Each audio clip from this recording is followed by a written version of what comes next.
जो रिटेलर है, shop retailer, छोटा सा बच्चा है, इतना छोटा भी नहीं कह सकते, लेकिन 20 साल अभी वो टीन एज से जो ही निकला है, तो वो एक शॉप का ओनर बन गया और फिर उसी से अपने घर का रोज़गार चला रहा है और उसी से अपने घर वालों को सपोर्ट कर रहा है, अपने माँ बाप को सपोर्ट कर रहा है और साथ साथ अपने बहन भाइयों को भी सपोर्ट कर रहा है। अच्छा, ये बैचलर ऑफ साइंस जो है आपने ख़त्म कर ली, स्टडी ख़त्म कर ली या कंटिन्यू है? स्टडी तकरीबन कंटिन्यू अभी कंप्लीट नहीं हुई है। तो आप मुझे ये बताएं यार, बीएससी आपने की हुई है, तो आपने अप्लाई क्यों नहीं किया किसी गवर्नमेंट की जॉब के लिए या प्राइवेट जॉब? बस इंटरेस्ट नहीं है ख़ास गवर्नमेंट जॉब में, कोई इंटरेस्ट नहीं है। मैं अपना कारोबार जो है ना, मैंने बेसिकली खुद से स्टार्ट किया है, किसी ने मुझे आइडियाज़ नहीं दिया, खुद मेरे कंसेप्ट में आया कि कोई छोटा मोटा काम किया जाए जिससे कम से कम अपना जेब पॉकेट खर्चा चलाया जा सके, किसी फैमिली के लिए कोई बोझ ना बना जाए या मुनासिब नहीं रहता पेरेंट्स से बंदा मांगे खर्चा वगैरह। ज़बरदस्त, बड़ी सी सोच है आपकी। तो आगे भी स्टडी करने का प्रोग्राम है आपका, कंटिन्यू?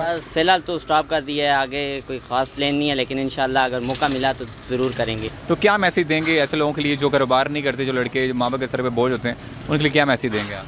उनके लिए मैं ये कहना चाहता हूँ कि कोई भी कारोबार छोटा नहीं होता। चाहे वो एक रेडी लगाता है, वो भी 500-700 हज़ार रुपये निकाल के लेकर मेहनत करता है। कोई भी काम ऐसा करो जिसमें मेहनत करो, हलाल के पैसे कमाओ।